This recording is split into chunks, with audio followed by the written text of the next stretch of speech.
London, 1821. The first cry pierced the pre-dawn stillness like a needle through silk. Colonel Marcus Ashford, Duke of Ravenwood, jerked awake in his vast bedchamber, the old soldier's instincts pulling him from sleep before his mind fully registered the sound. For 3 heartbeats he lay motionless, cataloguing threats as he had done 100 times on battlefields across the peninsula. Then it came again. A baby's wail, sharp and insistent, echoing up from the street below his Mayfair townhouse. The 3rd time in as many months. He rose without lighting a candle, his tall frame moving with practiced silence across the darkened room. At 36, Marcus Ashford bore the scars of war, both visible and otherwise. The thin white line traced his left cheekbone where a French sabre had come within inches of ending his life at Waterloo. More significant were the wounds no eye could see. The ghosts that walked his corridors at night, the children's faces from Spanish villages caught between armies, the cries he could never quite silence. The wailing grew more urgent as he descended the grand staircase. His butler, Graves, already stood in the entrance hall, candelabra in hand, his expression carefully neutral despite the ungodly hour. Behind him, several footmen and maids clustered in various states of dress, their faces showing the alarm that propriety forbade them to voice. "Another foundling, Your Grace," Graves announced unnecessarily as Marcus reached the bottom step. "The 3rd this quarter. I have sent for the parish constable." "Cancel that order," Marcus said quietly, moving toward the heavy oak door. "Not yet." He pulled it open himself, ignoring Graves's sharp intake of breath at this breach of protocol. Cold October air swept into the heated hall, carrying with it the smell of coal smoke and approaching rain. On his doorstep, bundled in a worn but clean blanket, a tiny infant screamed its fury at the world. But this time something was different. Marcus knelt slowly, his soldier's eyes scanning the shadows of Grosvenor Square for any movement, any watcher. The street lay empty in the grey pre-dawn light, elegant townhouses standing silent as monuments. Whoever had left this child had vanished like smoke. He reached for the bundle, and that was when he saw it. Pinned to the blanket with a simple brass pin was a folded piece of paper, not the usual desperate scrawl, begging mercy for an unwanted mouth to feed. This note bore his own ducal seal pressed into red wax, broken now but unmistakable, and beneath the seal, written in a hand he recognized as clearly as his own reflection, was a name: Eliza Thornton. The world tilted. Marcus's breath caught in his throat as memory crashed over him like artillery fire. 7 years. 7 years since he had last seen that name written in her careful copperplate hand. 7 years since the night before Waterloo when he had held her in his arms and promised to return. 7 years since the bullet that should have killed him had instead stolen 3 months of his life to fever and delirium, and when he finally woke in a field hospital, she was gone, married. They told him to a wealthy merchant who could offer her security while Marcus lay dying half a continent away. The baby's cries intensified, pulling him back to the present. With mechanical precision born of command, he lifted the child, supporting its delicate head as he had seen camp followers do with their infants during the war. The tiny face was red with rage, eyes screwed shut, toothless mouth open in protest.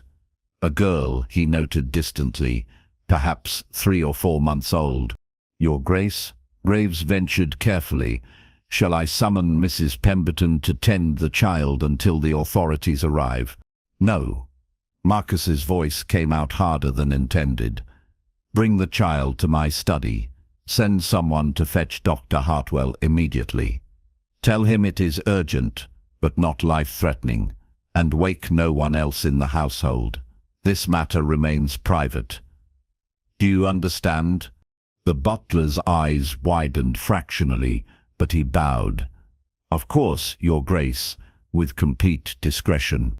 Marcus carried the squalling infant through his grand home, past portraits of Ashford ancestors who stared down from gilded frames with stern disapproval. In his study he laid the child carefully on the leather sofa, unwrapping the blanket with surprising gentleness for hands more accustomed to weapons than infants. She was healthy, he noted with relief born of seeing too many children who were not. Well-fed, clean, her tiny limbs strong as she kicked against the restriction of swaddling. Someone had cared for this child, whoever she was. Someone had ensured she would not simply be another anonymous foundling left to the mercy of parish workhouses. The note lay where it had fallen, face down on his desk. Marcus stared at it for a long moment, before finally picking it up with fingers that trembled almost imperceptibly. He broke his own seal, a seal he had given to only one person outside his family, and unfolded the paper. The handwriting was different. Not Eliza's careful script, but something hurried, desperate, yet the words struck him like physical blows. Colonel Ashford, you do not know me, but you knew my sister, Eliza Thornton, now Eliza Carrington these past 6 years. She made me promise, if anything happened to her, to bring the child to you. She said you were the only man of true honor she had ever known. Eliza died 3 days ago of childbed fever. Her husband, Thomas Carrington, followed yesterday, having contracted typhus while attending her deathbed. Their other children were taken by relatives who cannot accommodate an infant, particularly one born so soon after Mr. Carrington took ill. This child is not his, Colonel. This child is yours, conceived the night before you departed for Belgium. Eliza discovered her condition after receiving word of your death at Waterloo. Faced with scandal and ruin, she accepted Mr. Carrington's offer of marriage. He was a kind man who loved her and raised this daughter as his own, though he knew the truth. On her deathbed, Eliza begged me to give you a chance to know your daughter. She named her Caroline, after your mother. I have left the child on your doorstep twice before, attempting to gather courage for this final delivery. Each time, I watched from the shadows as you carried her inside with such gentleness, only to see her removed hours later to the parish orphanage. This time I have left this note, gambling that the truth will succeed where anonymous abandonment failed. If you cannot keep her, I understand. The Duke cannot raise another man's supposed daughter without questions. But know that she is yours in blood and bone. Eliza loved you until her last breath, and she believed you deserved to know your daughter exists. Her name is Caroline Ashford, whether she bears it or not. Sarah Thornton. The study door opened as Dr. Hartwell bustled in, black bag in hand. His thin face creased with concern. Marcus, what is this about? Graves said it was urgent, but wouldn't elaborate. Marcus didn't respond. He stood frozen, the note clutched in his hand, staring at the tiny infant, who had quieted now and was regarding him with unfocused eyes of indeterminate color. His daughter, his child, born while he lay fevered and delirious, raised by another man, orphaned twice over before she could even speak. Marcus? Dr. Hartwell moved closer, his trained eye taking in his friend's pallor. Good God, man, sit down before you fall down. She's mine, Marcus whispered, the words scraping his throat raw. The child is mine. The physician's bushy eyebrows rose toward his receding hairline. I beg your pardon? Marcus handed him the note without speaking. As Hartwell read, his expression shifted from confusion to shock, to something like pity. When he finally looked up, his voice was gentle. My dear fellow, this is extraordinary. But you understand the implications. Tell me the implications I don't already know, Marcus said flatly, his soldier's composure returning like armor. That society will whisper, I've taken a mistress's byblow into my home. that my family will howl about the succession, that every eligible young lady's mother will consider me further damaged goods." He laughed, a harsh sound devoid of humor. "I have faced French cavalry charges, Doctor. I can weather a few scandalous whispers. Can you?" Hartwell's gaze was steady. "Or will you do what you did last time and retreat to your estate for 3 years, avoiding all society until they forget you exist except as the damaged war hero?" The words struck true. After returning from the war to find Eliza married and his own reputation in tatters from wounds and rumors of cowardice during his months of illness, Marcus had indeed withdrawn. He had buried himself at Ravenwood Hall, his country seat, emerging only for necessary parliamentary votes and family obligations. The grand townhouse that should have been filled with a wife and children echoed with emptiness. "What would you have me do?" Marcus asked quietly. "Leave her to strangers? She is my blood. I would have you think clearly about what keeping her means," Hartwell replied. "Not just for you, but for her. A duke's bastard daughter, even one acknowledged, faces a difficult path. She cannot inherit. She cannot take your name without raising questions. She will forever be marked by circumstances beyond her control. So I should abandon her to spare her future difficulties." Marcus's voice turned hard. "Consign my own child to an orphanage or a distant relation who will raise her as a shameful secret. I have seen what becomes of unwanted children, Doctor. I will not inflict that fate on my daughter."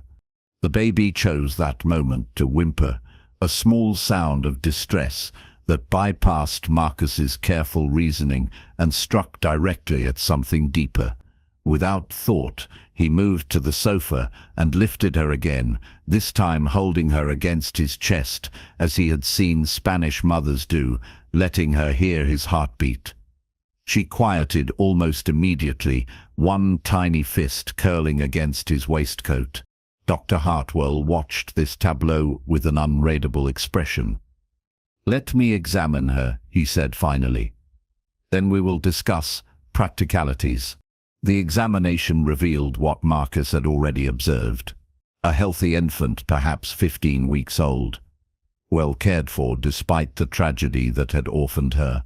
"Someone loved this child," Hartwell pronounced, wrapping her again in the blanket. "Her sister-in-law, presumably. The note suggests she made considerable sacrifice to fulfill her promise." "I would like to find her," Marcus said, "to thank her and offer assistance, assuming she can be found," Hartwell cautioned. "The Thornton family name is common enough. Without knowing where Eliza lived after her marriage, locating her sister may prove impossible." Marcus moved to his desk, still holding the infant, and pulled out a sheet of paper. With his free hand, he began to write. The familiar military precision of his script unchanged, despite the burden in his arms. "I will hire investigators. Someone must know where the Carrington family resided. Someone must have witnessed this sister's actions. London may be vast, but secrets have a way of emerging when money and determination are applied. And in the meantime," Hartwell gestured to the baby, "she cannot simply reside here with you, a bachelor duke with no female relations in residence. The scandal would be immediate and irreversible." Marcus looked up from his writing, his grey eyes cold with determination. "Then I shall ensure there is a female relation in residence. My aunt, Lady Margaret Ashford, has been pestering me for years about rattling around that mausoleum of a country house alone. I will write to her immediately. She can arrive within a week, if properly motivated." "Lady Margaret is 80 if she's a day," Hartwell objected. "Lady Margaret is 76 and sharper than most people half her age," Marcus corrected. "More importantly, she is utterly indifferent to society's opinions and has always maintained that I should have married Eliza Thornton in the first place. Scandal and lack of fortune be damned." "You told her about Eliza?" She guessed. A ghost of a smile touched Marcus's scarred face. I was never as subtle as I believed. Aunt Margaret took one look at me after I returned from the war, and announced that I had the look of a man who had lost his reason for living. She was not far wrong. The infant stirred against his chest, making small sucking motions with her mouth. Hartwell observed this with professional detachment. She will need feeding shortly. Have you any idea how to manage an infant's care? No, Marcus admitted. But I commanded 2,000 men through some of the bloodiest campaigns in recent history. I believe I can learn to manage one small child. Rather different skill sets required, Hartwell said dryly. But there was approval in his eyes as he gathered his bag. I will return this afternoon with a wet nurse. I trust. Mrs. Dobson recently lost her own child and has been seeking a position. She is discreet and competent. Thank you, Richard. Marcus's use of the doctor's given name conveyed depths of gratitude he could not quite voice. When Hartwell had departed, Marcus found himself alone with his daughter in the gradually lightening study. Dawn was breaking beyond the tall windows, painting the London rooftops in shades of rose and gold. He carried Caroline to the window and stood looking out at the waking city. This child he had not known existed until an hour ago, now sleeping peacefully against his shoulder. I failed your mother, he whispered to the sleeping infant. I promised her I would return, and when I finally did, she was lost to me. But I will not fail you, Caroline. Whatever society says, whatever obstacles arise, you are mine and I am yours. You will never wonder if you are wanted. You will never doubt that you belong. The baby made a small sound, perhaps agreement, perhaps simple satisfaction at being held. Marcus tightened his arms around her slightly. This tiny miracle born of a single night 7 years ago, when he had been young enough to believe love could conquer all obstacles. He had been wrong then. Love had not conquered anything. War and timing and cruel circumstance had defeated it utterly. But standing here with his daughter in his arms, watching London wake to a new day, Marcus Ashford made a decision that would alter the course of both their lives. He would not hide this child. He would not pretend she was a distant relative's orphan or invent some convenient lie. When Lady Margaret arrived, he would tell her the truth. He would tell his man of business the truth. And if society demanded explanations, he would give them carefully edited truth, enough to satisfy propriety while protecting Caroline's dignity. Let them whisper about the damaged Duke and his mysterious daughter. He had survived worse than gossip. The study door opened again to admit Graves, who had clearly composed himself during Marcus's meeting with the doctor. Your Grace, I took the liberty of having the blue guest chamber prepared with a cradle borrowed from the housekeeper's daughter. Mrs. Pemberton awaits there to tend the child until more permanent arrangements can be made. Marcus turned from the window, his expression unreadable. Thank you, Graves. Please send word to my solicitor that I require his presence this morning at 10 o'clock, and prepare a letter for immediate dispatch to Lady Margaret Ashford at Ravenwood Hall. Tell her that her presence in London is urgently required on a matter of family importance. The butler's face remained carefully neutral, but his eyes showed understanding. Of course, Your Grace.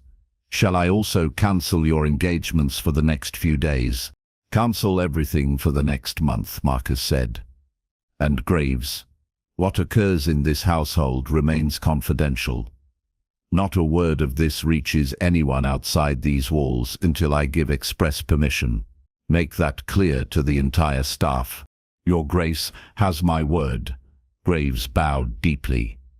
If I may say so, sir, the child is most fortunate to have been brought to this house. After the butler departed, Marcus carried Caroline upstairs to the hastily prepared chamber. Mrs. Pemberton, the housekeeper, waited there with warm water and clean linens. She took the baby with practiced efficiency, cooing softly as she began the work of cleaning and changing the infant. Marcus stood in the doorway, uncertain whether to stay or go. He had commanded men in battle without hesitation, but this small domestic scene left him oddly helpless. Mrs. Pemberton glanced up with a knowing smile. "She'll do fine, Your Grace. Healthy as a horse, this one.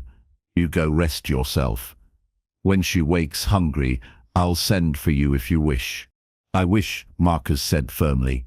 "I want to be present for her care. I know it's unusual, but I mean to be involved in her upbringing from the start." The housekeeper's expression softened. "Begging your pardon, Your Grace, but there's nothing unusual about a father wanting to know his child. My Tom was the same with our little ones. God rest him. You tell me what you want done, and I'll teach you same as I taught him." Something in Marcus's chest loosened slightly. "Thank you, Mrs. Pemberton. That would be most helpful." He returned to his study, but found concentration impossible. The morning passed in a blur of activity. His solicitor arrived promptly at 10 and listened to Marcus's carefully edited account with admirably concealed shock. Yes, the child was his. Yes, the mother was deceased. No, the details need not be widely known. What he required was legal advice on how to provide for Caroline without creating scandal that would damage her future prospects. The solicitor, Mr. Bartholomew, was a thin man with wire spectacles and a mind like a steel trap. He sat silent for a long moment after Marcus finished speaking, fingers steepled beneath his chin in thought. "Your Grace," he said finally, "what you propose is not impossible, but it will require careful management. The child cannot take your name without proof of legitimate birth, which we do not have. However, she can be given the surname Ashford through your acknowledgement of her as your ward. Let society assume she is a distant relation's orphan. It is not unheard of for childless peers to take in young relatives." "She is not my ward," Marcus said flatly. "She is my daughter. I will not begin her life with a lie, even a convenient one." Bartholomew's eyebrows rose. "Your Grace, I must advise caution. Acknowledging a natural daughter is one thing. Making her part of your household, raising her as you would a legitimate child, will invite scrutiny and speculation. Questions will be asked about her mother, her birth, the circumstances that brought her to your door." "Let them ask," Marcus replied. "I will provide answers that protect Caroline's dignity while acknowledging the truth of her parentage. If society finds that scandalous, so be it. It is not merely society you should consider." The solicitor pressed gently. "What of your own future marriage? A prospective duchess may have reservations about accepting another woman's child into her home." Marcus's laugh was harsh. "I have no intention of remarrying. That ship sailed long ago. You are only 36, Your Grace. Hardly past the age of—" "The subject is closed, Mr. Bartholomew." Marcus's tone brooked no argument. "Draft whatever documents are necessary to establish Caroline Ashford as my acknowledged natural daughter and lawful dependent. Arrange for a trust fund to be established in her name, to be administered by myself during her minority and released to her at 25. Make the principal generous enough to ensure her security regardless of what the future may bring." The solicitor bowed his head in acquiescence. "As you wish, Your Grace." "I will have the documents prepared within the week." After Bartholomew departed, Marcus allowed himself a brief moment of doubt. Was he being foolish, romantic? Was he letting emotion override reason, as his family would surely claim? Perhaps. But as he climbed the stairs once more to the blue chamber where Caroline now slept peacefully in her borrowed cradle, those doubts evaporated. She was so small, so vulnerable, so utterly dependent on his choices. In her perfect miniature features he searched for traces of Eliza, the woman he had loved and lost. The tiny nose, the curve of her cheek, perhaps something in the set of her mouth. His daughter, his blood, his responsibility. Your Grace, Mrs. Pemberton spoke softly from the doorway. Dr. Hartwell has returned with a wet nurse. Shall I show her up? Marcus nodded, stepping back to allow the women to enter. The wet nurse, Mrs. Dobson, was a sturdy woman in her late 20s, with kind eyes and capable hands. She curtsied deeply to Marcus before turning her attention to the waking infant. "A pretty babe, Your Grace," she murmured, lifting Caroline with practiced ease. "And a hungry one, I'll wager. Shall I feed her here or in the nursery?" "Here," Marcus said. "I would like to observe, if that does not discomfort you." Mrs. Dobson's eyes widened slightly, but she nodded. "As Your Grace wishes. 'Tis good for a father to take interest in his child's care." Marcus watched as the wet nurse settled into a chair and began to feed Caroline, the infant's small hands pressing against the woman's breast as she suckled eagerly. There was something profoundly peaceful about the scene, something that spoke to continuity and survival and the simple necessities of life that transcended all social complexity. Dr. Hartwell appeared in the doorway, observing the tableau with approval. "Mrs. Dobson comes with excellent references," he said quietly to Marcus. "She will reside here and provide all necessary care. However, you should also engage a proper nursemaid to assist with the child's other needs. Mrs. Pemberton has offered to help me arrange appropriate staff," Marcus replied, not taking his eyes from his daughter. "I want only the best for her. People who will be kind as well as competent." "You've grown paternal quite suddenly," Hartwell observed with a small smile. "I've had 7 years stolen from me," Marcus said flatly. "I do not intend to waste what time remains."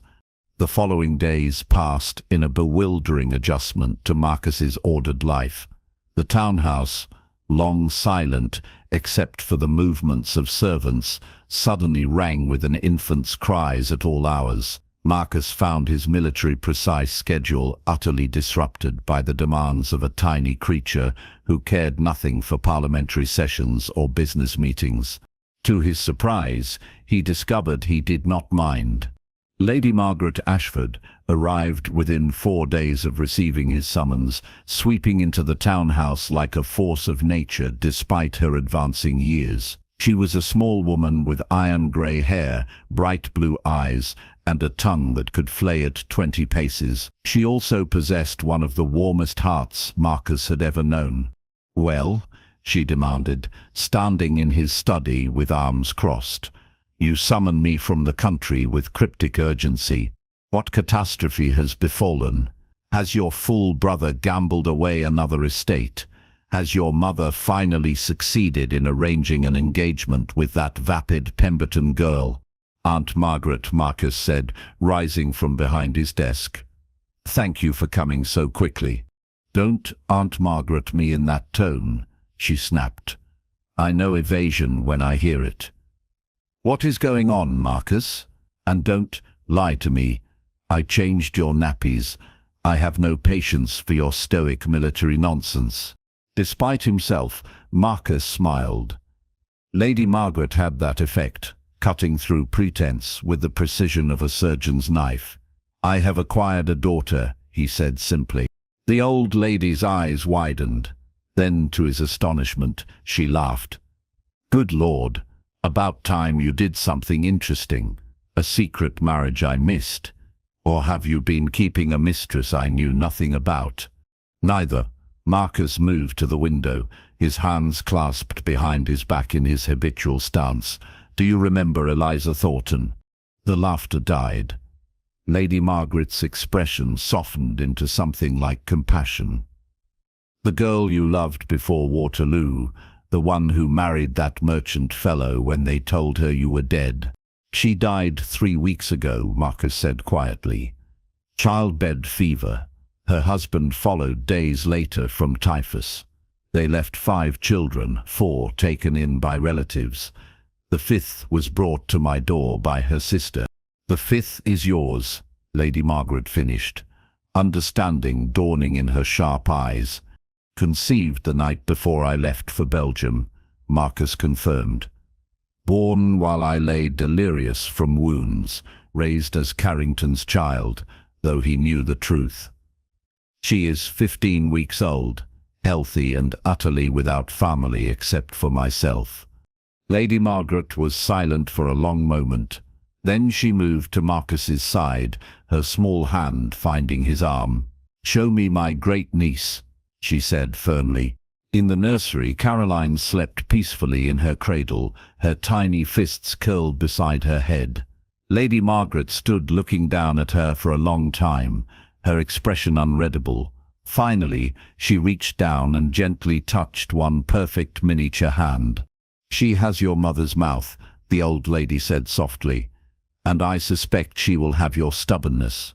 What is her name?" "Caroline," Marcus replied. "Her mother named her after mine. Eliza always was a romantic." Lady Margaret straightened, her businesslike manner returning. "Very well.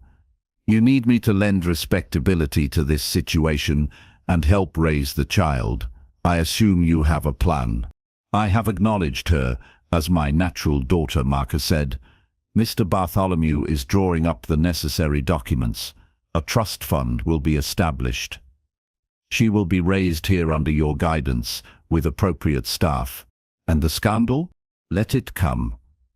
I have survived worse." Lady Margaret studied him with shrewd eyes. "You've changed, Marcus.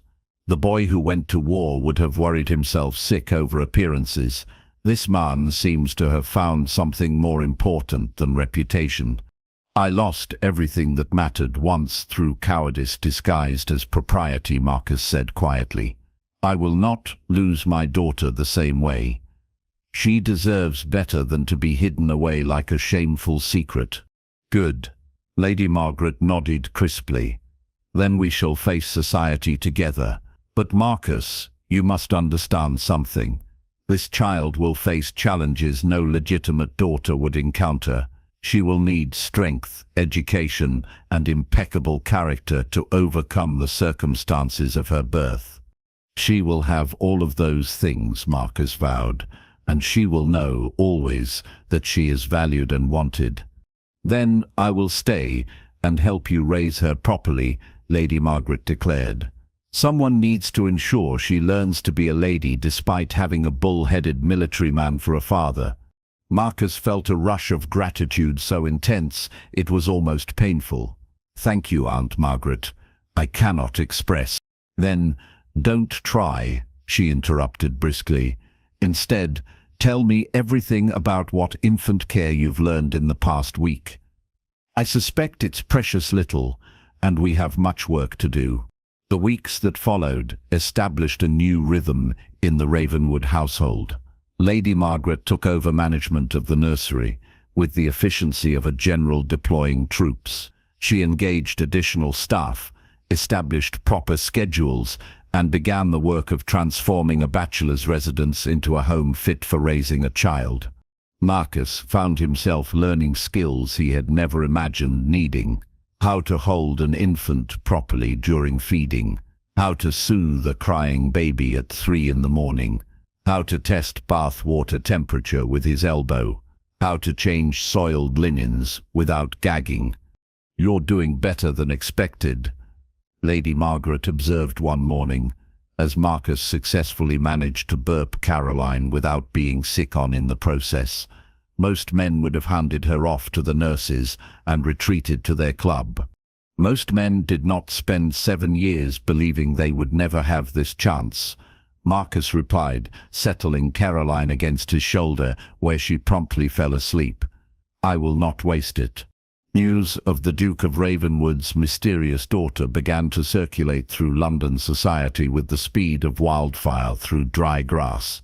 The invitations that had come regularly to Marcus despite his reclusive tendencies suddenly increased tenfold, each hostess desperate to glimpse the scandalous situation for herself. Marcus declined them all.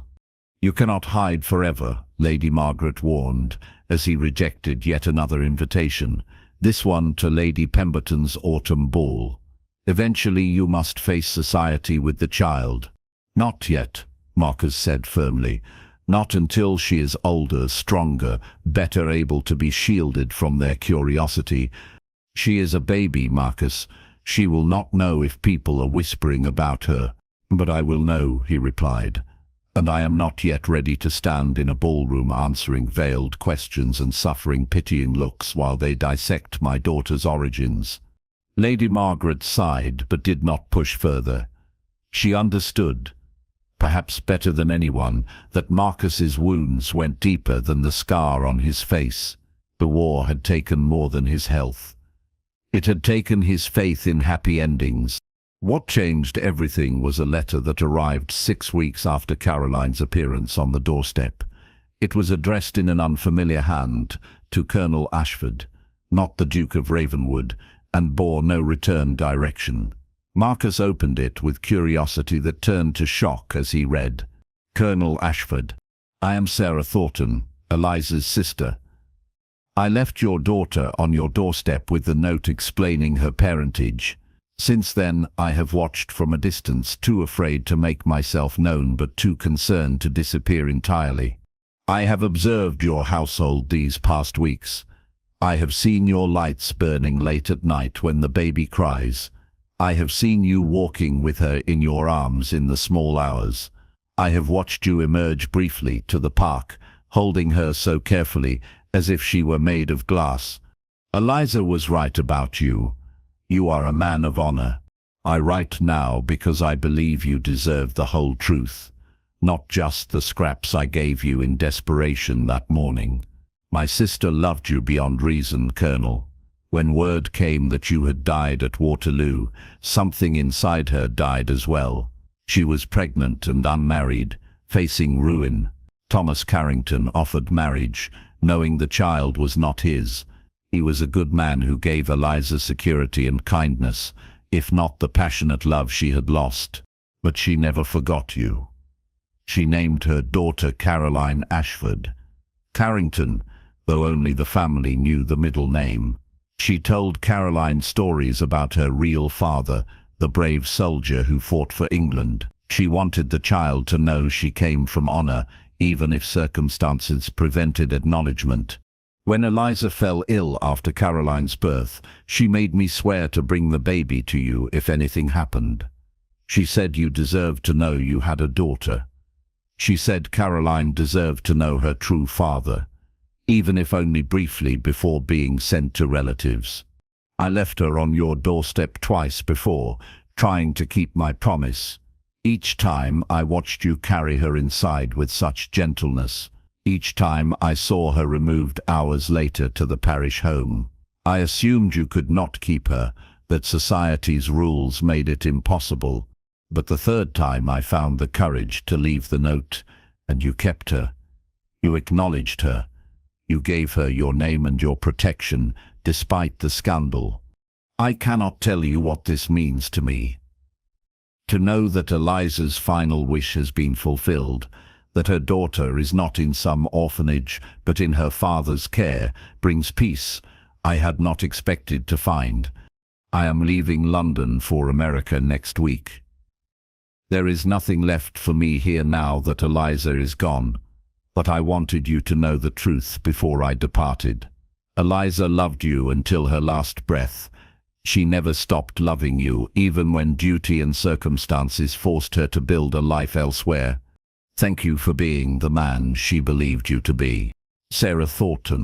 Marcus read the letter 3 times, each reading bringing fresh pain and fresh understanding. Eliza had never stopped loving him. She had borne his child and kept his memory alive even while married to another man, and he had never known, never suspected, spending 7 years believing she had simply chosen security over love. How much time had they wasted? How many years of happiness had cruel fate stolen from them? He looked at Caroline, now dozing in Lady Margaret's arms nearby. This child was all that remained of what he and Eliza might have built together. She was a gift and a responsibility, a living reminder of love lost but not forgotten. Bad news? Lady Margaret asked, observing his expression. Marcus handed her the letter without speaking. She read it slowly, her lined face softening. When she looked up, there were tears in her sharp blue eyes. "That poor woman," she whispered, "to carry such love for so long with no hope of its fulfillment, and to die knowing she would never see you again." She paused, looking at Caroline. "But she gave you this child. She gave you part of herself to keep." "I would trade it all to have her back," Marcus said hoarsely. "I would give up the title, the estates, everything, for one more hour with Eliza, to tell her I loved her, to tell her I never stopped waiting." "But you cannot," Lady Margaret replied gently. "So instead, you will raise her daughter and give the child everything Eliza would have wanted her to have: love, security, education, and pride in who she is and where she came from." Marcus nodded slowly.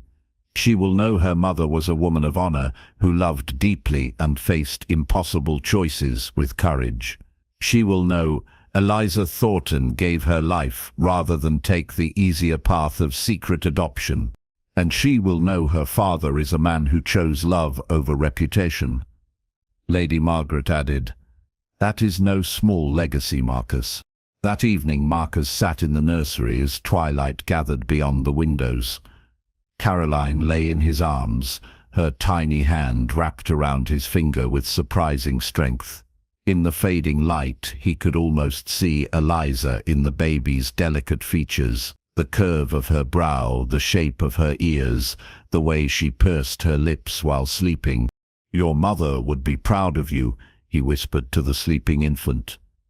"You fought to come into this world, and you survived when so many others would not have. You have her strength, I think, her courage." He began to speak then, softly, telling Caroline about her mother, about the young woman who had worked as a governess in his sister's household, whose quick wit and kind heart had captured his attention despite the vast difference in their stations, about stolen conversations in the garden and letters written by candlelight, about one perfect night before he rode away to war, when they had given in to love despite knowing the morning would tear them apart. "I promised her I would return," Marcus said, his voice breaking. "I meant to keep that promise, but war and fate had other plans. When I finally made it home, she was lost to me. I thought she had chosen security over waiting, and I did not blame her. How could I? I offered her nothing but empty promises and an uncertain future." Caroline stirred, making a small sound of comfort that seemed to acknowledge his pain. Marcus smiled, despite the tears on his face. "But now I have you, and through you I have part of her back. You are our daughter, Caroline, born of love, even if that love could never find its proper ending. And I swear to you on everything I hold sacred that you will never doubt you are wanted. You will never wonder if you belong. You are an Ashford, my daughter, and nothing society whispers can change that."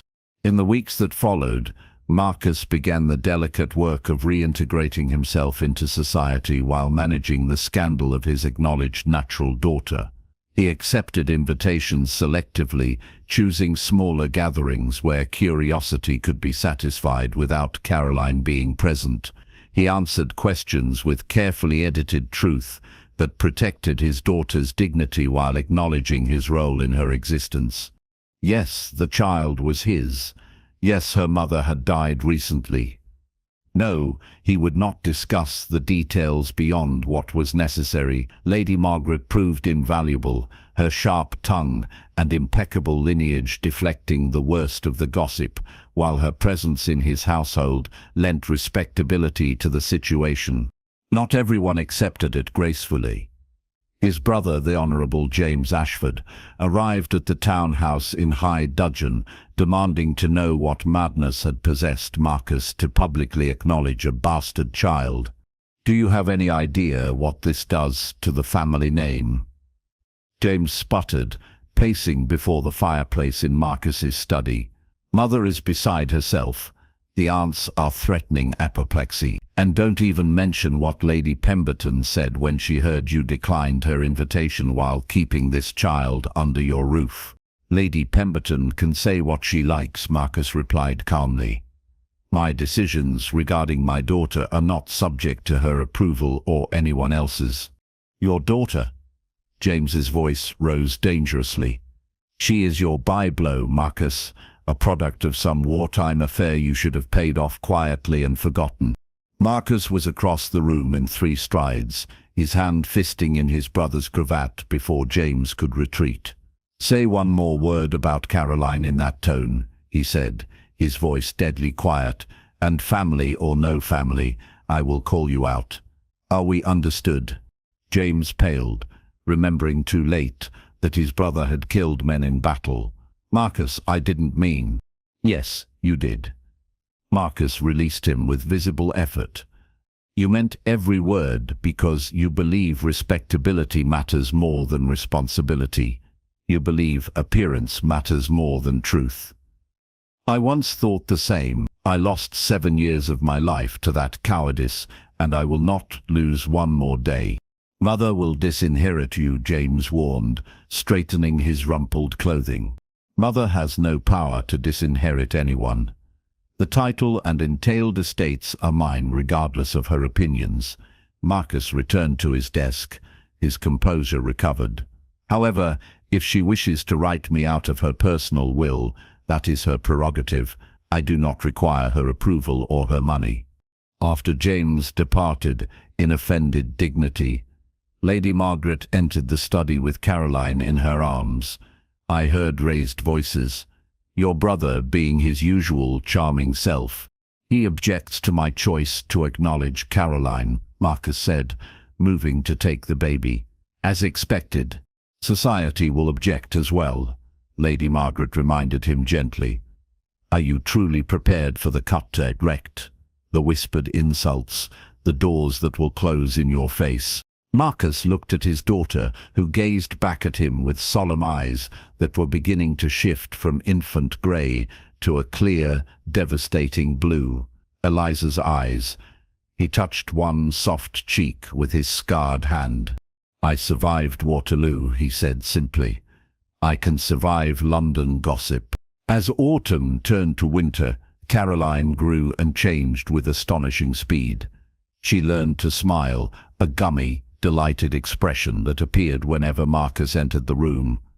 She began to make cooing sounds that Lady Margaret swore were attempts at speech. She discovered her own hands and spent long minutes studying them with intense concentration. Marcus documented every milestone in a leather-bound journal he kept in his study. First smile at 7 weeks. First laugh at 9 weeks. First time she grasped a toy deliberately at 12 weeks. He wrote as if Eliza might someday read these entries, as if by recording every detail he could somehow share Caroline's development with the mother who would never see it. Christmas approached, and with it came an unexpected development. An invitation arrived from the Duchess of Ashton, a formidable society matron known for her impeccable breeding and even more impeccable guest lists. The invitation was for a small dinner party, nothing grand, but the note attached made Marcus's eyebrows rise. Duke of Ravenwood, I do not stand on ceremony with old friends. I knew your mother before her marriage, and I danced at your christening. I have heard the whispers about your daughter, and I choose to address the matter directly rather than through gossip. Bring the child to dinner on Saturday next. Let me meet her properly, so I can tell all these cackling hens that Caroline Ashford is a perfectly respectable young lady who happens to have been born in irregular circumstances. Nothing more, nothing less. Society takes its cues from those at the top. If I accept her, others will follow. If I do not, your battles will be harder. So bring her, Marcus. Let us settle this nonsense once and for all. Clarissa Ashton. Marcus read the note twice, touched by the unexpected support. The Duchess of Ashton wielded enormous social power. Her acceptance of Caroline would indeed smooth many paths that might otherwise remain closed. "We're going," Lady Margaret announced, having read the invitation over his shoulder in her usual direct manner. "The Duchess is a sensible woman. This is precisely the opportunity you need." Saturday arrived with unseasonable warmth, as if even the weather conspired to make the evening a success. Marcus dressed with unusual care, choosing a dark evening coat that minimized his scars. Lady Margaret appeared in her finest gown, pearls at her throat and diamonds in her hair. Between them, in the carriage, Caroline rode in her nurse's arms, dressed in a white lace gown that made her look impossibly small and precious. "Remember," Lady Margaret said as they approached the Ashton residence, "hold your head high. We are not asking for acceptance. We are simply being ourselves." The Duchess of Ashton received them in her private drawing room rather than the grand ballroom, a choice that spoke of genuine welcome rather than social maneuvering. She was a tall woman in her 60s, with silver hair and eyes that missed nothing. "Marcus," she said, offering both hands in greeting. "You look well. War and fatherhood seem to agree with you." Her gaze moved to Lady Margaret. "Margaret, you look positively smug. I assume you're thoroughly enjoying defying convention." "Every moment," Lady Margaret replied cheerfully. The Duchess's attention finally settled on Caroline, held carefully in her nurse's arms. "And this is the young lady causing such a stir. May I?" Mrs. Dobson glanced at Marcus, who nodded permission. The Duchess took Caroline with the ease of someone who had raised children of her own, settling the baby in her arms and studying her with frank interest. "She has good bones," the Duchess pronounced, "and your mother's mouth, Marcus. She'll be a beauty when she grows." Caroline, perhaps sensing the importance of the moment, chose that time to bestow one of her rare smiles on the Duchess. The elderly woman laughed with delight. "Well, that settles it. Any child with that much charm deserves society's acceptance, irregular birth or not." She handed Caroline back to the nurse and turned to Marcus. "Now then, let us be practical about this situation. You have acknowledged the child as yours. Lady Margaret is in residence, providing respectability. You have means to provide for the girl's future. What more is required? Society's acceptance of her right to take her place in appropriate circles," Marcus said. "I do not ask for her to be treated as legitimate, only to be allowed the basic courtesies any young lady deserves." "Reasonable enough." The Duchess gestured for them to sit. "I will spread the word that I find your daughter delightful and your management of the situation admirable. That should silence most of the caterwauling. However, Marcus, you must understand that some doors will remain closed. Certain families will not receive her, regardless of my endorsement." "I understand," Marcus replied. "I ask only for fair treatment, not miracles." "Good." The Duchess poured tea with her own hands, a gesture of intimacy. "Now tell me honestly, how are you truly managing? A bachelor, raising an infant is no small undertaking, title or no title." Marcus found himself relaxing under her direct gaze. With difficulty, he admitted, but also with unexpected joy. "I did not know I could love anyone so completely, so quickly. She is everything I did not know I needed." "Spoken like a true father," the Duchess said warmly. "Legitimate or not, the bond is the same." She paused, then added carefully, "There will be speculation about the mother. Can you bear that?" "The mother was a woman of honor who faced impossible circumstances with courage," Marcus said firmly. "That is all anyone needs to know." The Duchess studied him for a long moment, then nodded. "Very well. That answer will suffice for those impertinent enough to ask direct questions." She raised her teacup in a small salute. "To Caroline Ashford, May she grow to be half as brave as her father. Marcus raised his own cup, his throat tight with emotion, to Caroline, and to the mother who gave her life. The Duchess's dinner proved to be exactly what Marcus needed. Word of her acceptance spread through London with gratifying speed. Invitations began to arrive that included veiled acknowledgments of Caroline's existence without the previous prurient curiosity. Conversations in his presence no longer halted awkwardly when he entered rooms. Not everyone came around. His own mother maintained frosty silence, communicating only through his brother that she considered his choices a betrayal of family honor. Several society matrons made pointed remarks about appropriate behavior for peers of the realm, and yes, some doors that had been open now remained closed. But Marcus discovered he did not care. What mattered was the tiny person who had entered his life so unexpectedly. Caroline grew from an infant into a baby who recognized him, who smiled when he spoke, who reached for him when he entered the room. She became the center of his existence in ways he had never anticipated. 6 months after her arrival, on a mild April evening, Marcus sat in the nursery with Caroline on his lap. She was babbling now, long strings of nonsense syllables that Lady Margaret swore were almost words. He had just finished reading to her from a book of nursery rhymes when she suddenly went silent, staring at his face with intense concentration. Then, clearly and unmistakably, she said. Marcus froze. "Did she just, Caroline repeated, patting his scarred cheek with her small hand. Lady Margaret, who had been watching from the doorway, smiled through sudden tears. "Well, that's it then. She's officially claimed you." Marcus gathered his daughter close, his own eyes blurring. "Oh," she said again.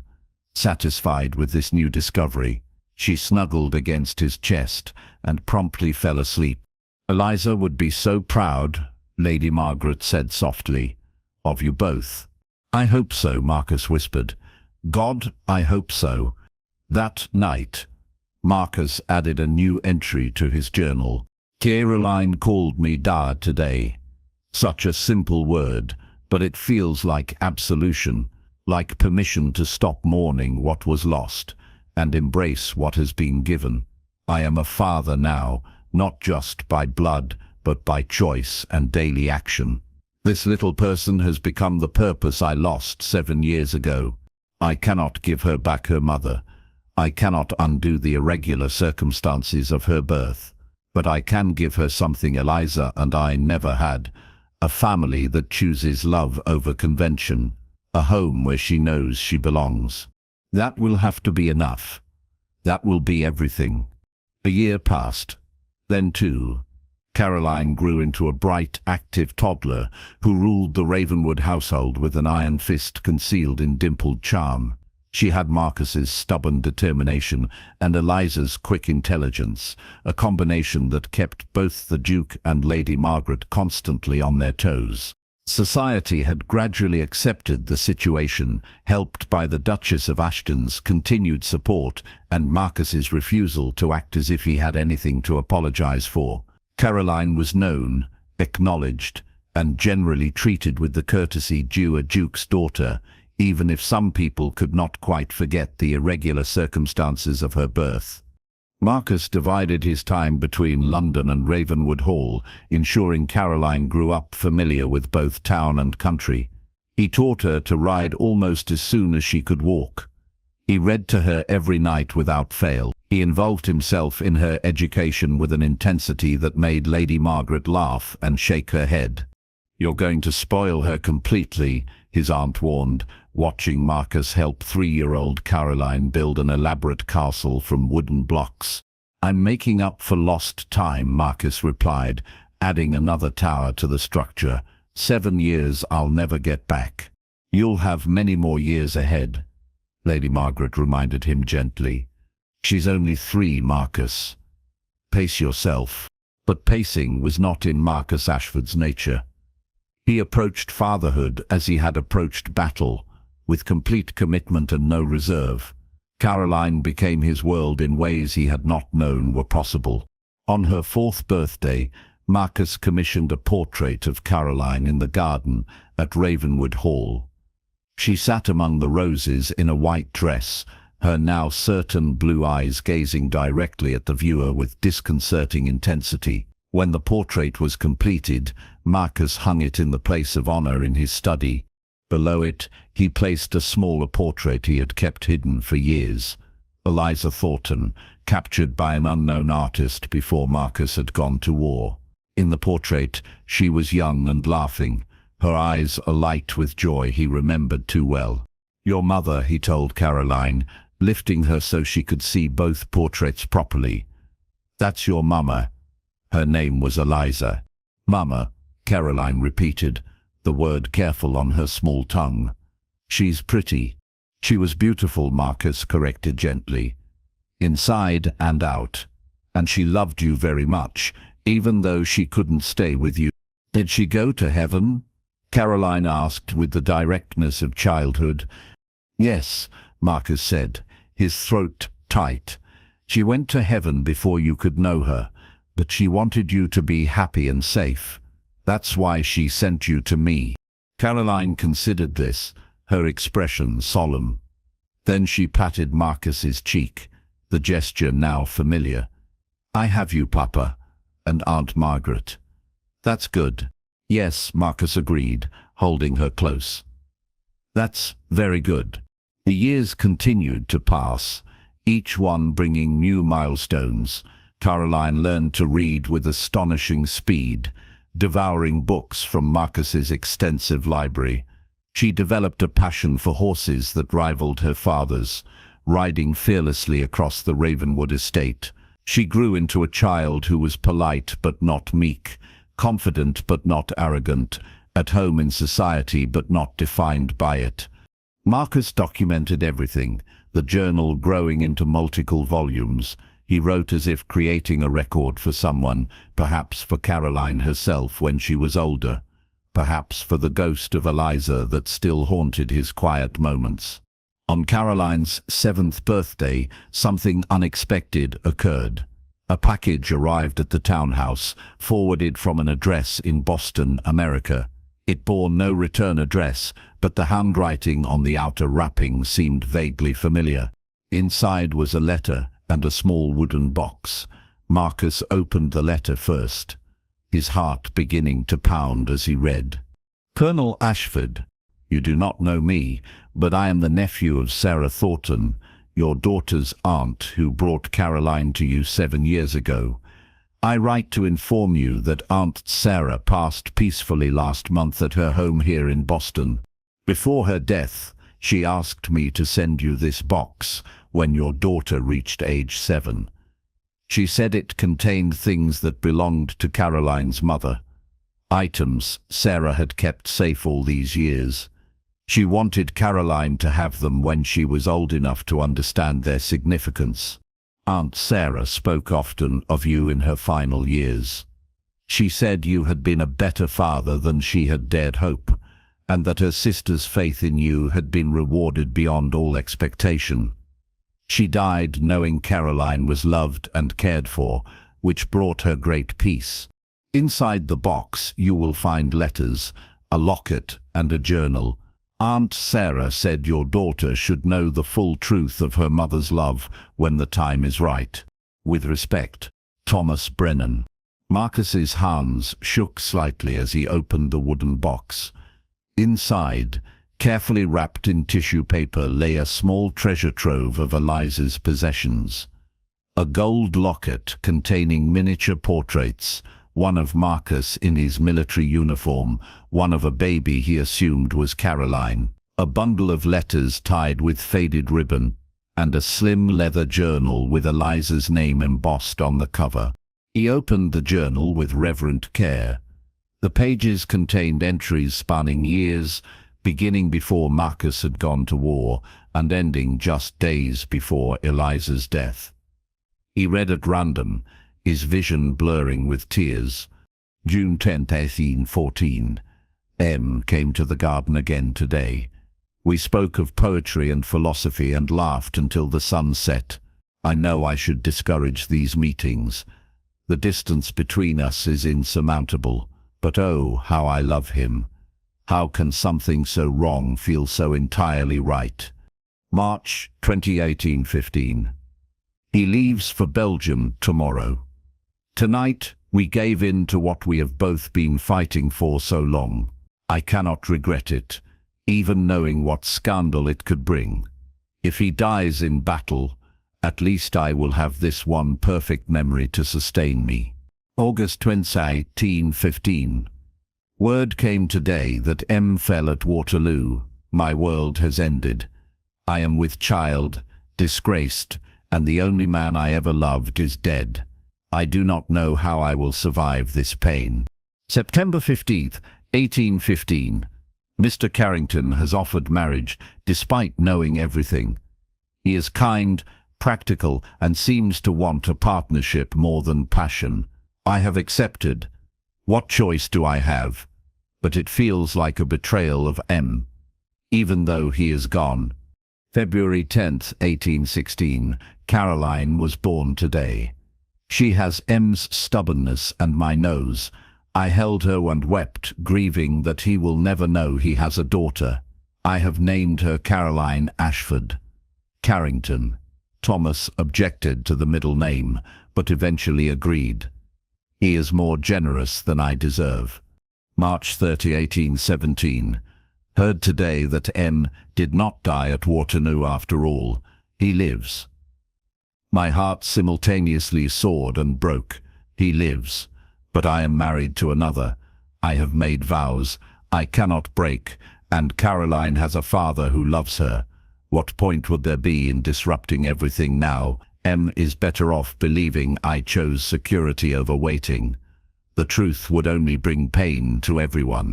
November 2nd, 1821. I am dying. I can feel it in my bones. The fever from Caroline's birth never fully left, and this last pregnancy has destroyed what remained of my strength. I have made Sarah promise to take Caroline to Emma if anything happens to me. He deserves to know his daughter. She deserves to know her true father. November 10th, 1821. My last entry. Caroline plays in the garden below my window. She is so beautiful, so full of life. I wish I could see her grow. But that gift is not mine to have. I pray men will love her. I pray he will understand. I pray he knows I never stopped loving him, even when duty forced me to live a lie. If you ever read this, Marcus Ashford, know that you were my heart's home. You were the only man I ever truly loved, and our daughter is the best thing I ever did. Marcus closed the journal, tears streaming freely down his scarred face. All these years, Eliza had still loved him. She had known he lived, and had chosen to stay silent to protect everyone involved. She had carried her secret to her grave, sacrificing her own happiness for the sake of a daughter who would never know the full truth. Without this journal, Papa! He looked up to find Caroline standing in the study doorway, her expression concerned. You're crying. Are you sad? Marcus wiped his eyes and opened his arms.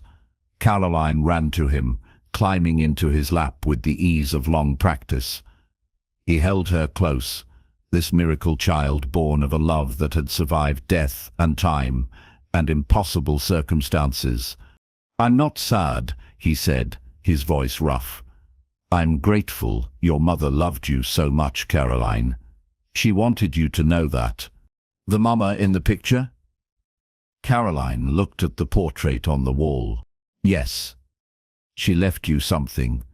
He showed her the locket, opening it to reveal the miniature portraits. See? That's me when I was a soldier. And that's you when you were a tiny baby. Caroline studied the portraits with intense interest. Mama kept pictures of us. She kept them close to her heart, Marcus confirmed, because she loved us both, even though she couldn't be with us. Will you tell me about her? Caroline asked.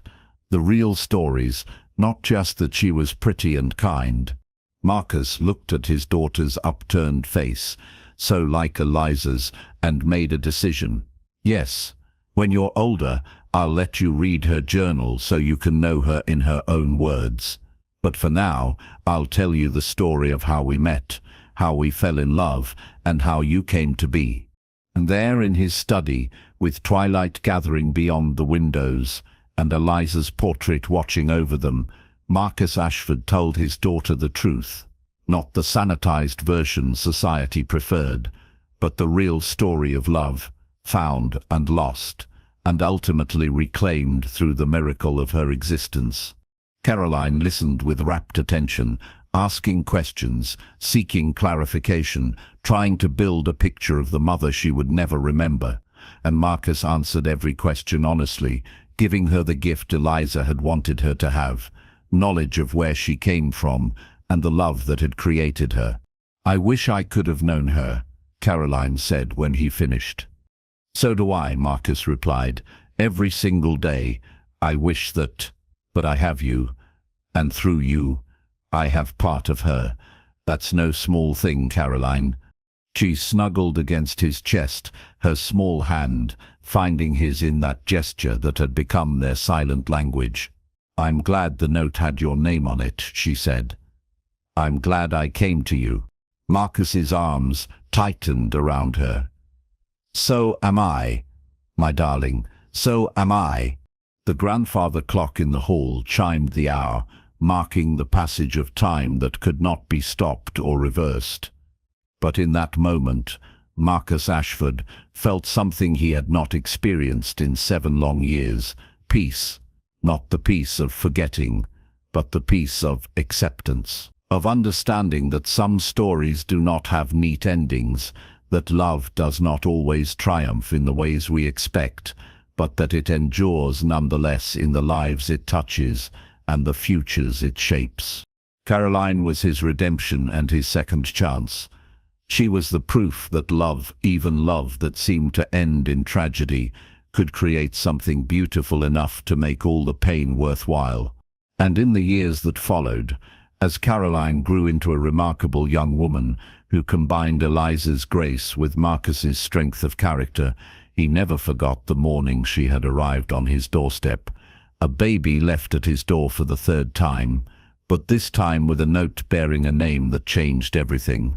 Eliza Thornton, the woman he had loved and lost, the mother of his child, the reason his life had found purpose again. In the end, perhaps that was what love truly meant. Not perfect happy endings, but the courage to embrace the messy, complicated, heartbreakingly beautiful reality of connections that transcend time, death, and all the obstacles society can devise. Marcus Ashford had failed to save Eliza, but he had saved their daughter, and in doing so, he had saved himself. That, he discovered, was more than enough. If this story of unexpected fatherhood and enduring love touched your heart, please like, comment, and share it with someone who believes in second chances. Leave a comment telling us which moment resonated most with you. Your words help us continue creating stories of redemption and healing. Subscribe to our channel for more Victorian love stories that explore the courage it takes to choose love over convention, and the transformations that occur when duty gives way to devotion. Thank you for joining us on this emotional journey. Until our next tale, may you remember that the greatest loves are often the ones that teach us to see beyond society's rules to the truth of the human heart.